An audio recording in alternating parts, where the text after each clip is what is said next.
announced that we're getting even closer. आज के लिए आपके लिए बहुत बड़ी खबरें लेकर हाजिर हुआ हूं, तो आपसे छोटी सी रिक्वेस्ट करता हूं कि तमाम खबरें बहुत ज़्यादा इम्पोर्टेंट हैं। आपने इस वीडियो को शुरू से लेकर एंड तक देखेंगे तब भी आपको बहुत ज़्यादा फ़ायदा होगा। नाज़रीने ग्रामी, ईरान ने इसराइल पर हमला करने के लिए अपना मैप जारी कर दिया। इसराइल के एक एक कोने को निशाना बनाया जाएगा। ईरान के आर्मी चीफ का धमाका खेज ऐलान सामने आ गया। दूसरे टॉपिक में बताएंगे कि अमेरिका का इसराइल को ईरान पर हमला करने के लिए तैयारी देने से साफ इनकार। अमेरिका भी ईरान से डर कर भाग गया और इसराइल को तैयारी नहीं देंगे, जो बाइडन का ऐलान। वीडियो के तीसरे टॉपिक में आपको बताएंगे कि ईरान हम पर हमला करने के लिए मुल्क के मगरिब में ताकत जमा कर रहा है। इसराइल का ऐलान जंग। चौथे टॉपिक में आपको बताएंगे कि ईरान को इसराइल और यूरोप की धमकियां। इसराइली वजीर आज़म का पहला दौरा अमारात सामने आ गया।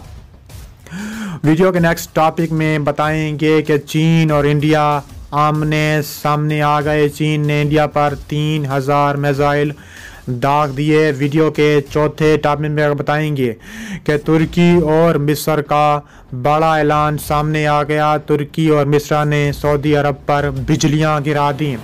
वीडियो की तफसीलात में आगे बढ़ने से पहले अगर आप ईरान से मोहब्बत करते हैं, तुर्की को सपोर्ट करते हैं, तो हमारी वीडियो को एक लाइक ज़रूर करें। हमारे चैनल को सब्सक्राइब करके बेल आइकन पर क्लिक कर दें।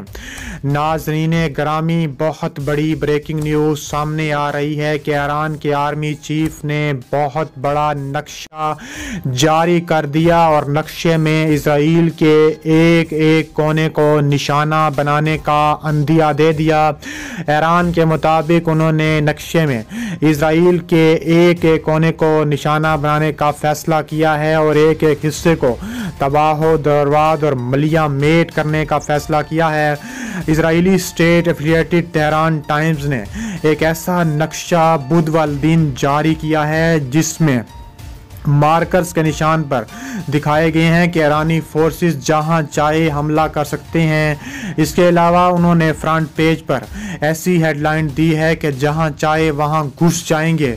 इसके अलावा उस पेपर में ऐसे स्पेसिफिक मार्कर्स से नक्शा बनाया गया है और उन्होंने ताबड़तोड़ ईरानी मिलिट्री को निशाना बनाने के लिए ज़ोनिस्ट रजाइम को ख़त्म करने के लिए ईरान ने ऐसे ताबड़तोड़ मिसाइल भी जारी करने का दिया है जो इसके एक एक हिस्से को निशाना बनाया जाएगा।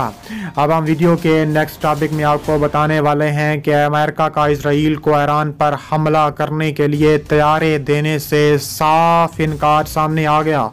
अबरानी अखबार ने इंकशाफ किया है कि अमेरिका ने तुल अबीब को फौजी कार्गो तैयारों की फराहमी की तारीख को आगे बढ़ाने की इसराइली दरख्वास्त मुस्तरद कर दी है, जो ईरान में किसी भी इसराइली हमले की कामयाबी में मददगार साबित होगी। मीडिया रिपोर्ट्स के मुताबिक इसराइली वजीर दिफा बेनी गैंट्स के दौरे अमेरिका और इसराइल और अमेरिकियों के दरमियान मुबैना ऑपरेशनल ताउन के बारे में रिपोर्ट्स के पस मंज़र में इसराइली फ़ौज ने हाल ही में अमेरिकी फ़ौज से मुलाकात का वक्त फराहम करने के लिए कहा था। ईरान के लिए तैयारी के ज़मन में इसराइल से 4 कार्गो तैयारे फराहम करने का अमेरिका को कहा गया था। उन्होंने इस बात पर जोर दिया कि अमेरिकी रद्द-ए-अमल मनफी था। वजारत कमेटी बराए असलहा साजी के अमूर ने ईंधन के साथ 4 कार्गो तैयारों की खरीदारी की मंजूरी दी, जिनकी रेंज 11,000 किलोमीटर से ज़्यादा है। और सबसे अहम बात यह है कि हवाई जहाज़ 11 से 12 घंटे तक खला में रहने के काबिल हैं। अबरानी अखबार ने निशानदेही किया है कि इस किस्म का तैयारा बहिरे रूम या किसी और जगह ईंधन का कार्गो बॉक्स खोल सकता है और अपने शिपिंग ट्यूब के जरिए दर्जनों जंगी तैयारे फराहम कर सकता है। अब हम वीडियो के नेक्स्ट टॉपिक में आपको बताने वाले हैं कि ईरान हम पर हमला करने के लिए मुल्क के मगरिब में ताकत जमा कर रहा है। इसराइल का बड़ा ऐलान। ईरान के इक़दाम पर अमेरिकी रद्द-ए-अमल के दरवाजे अभी भी खुले हैं। ख़ास तौर पर वाइट हाउस की जानिब से खबरदार करने के बाद कहा है कि अगर ईरान ने जोहरी प्रोग्राम पर सफारतकारी नाकाम हुई तो क्या होगा। अमेरिका के पास मुतबादिल ऑप्शन मौजूद है। दूसरी तरफ इसराइली वजीर दिफा बेनी गैंट्स ने जोर देकर कहा है कि उनका मुल्क हर चीज़ का मुकाबला करने के लिए तैयार है। वाशिंगटन में तहकीकी इदारों के सरबराहों और सीनियर मुहक्किकीन के सामने गैंट्स ने इंकशाफ किया कि ईरान मशरिक़ वस्ता के ममालिक और ख़ास तौर पर इसराइल पर हमला करने के लिए अपने मुल्क के ताकत में असलहा जमा कर रहा है। और एपी के मुताबिक दोनों अफ्रीकों ने ईरान के जौहरी अज़ाइम का मुकाबला करने के लिए मुश्तरका फ़ौजी मशकों के इनेकाद पर भी जोर दिया है। अब हम वीडियो के नेक्स्ट टॉपिक में बात करेंगे कि ईरान को इसराइल और यूरोप की धमकियां। G7 ममालिक का कहना है कि वक्त निकला जा रहा है, आखिरी मौका देते हैं कि ईरान जौहरी मुआहदे के लिए संजीदा हो जाए। उधर ईरानी चीफ मुज़ाकरातकार का कहना है कि आलमी ताकतों से बातचीत में पेशरफ्त हो रही है। इसराइल ने अपनी फ़ौज को ईरान पर हमला में तैयार रहने के लिए हुक्म की हिदायत कर दी है।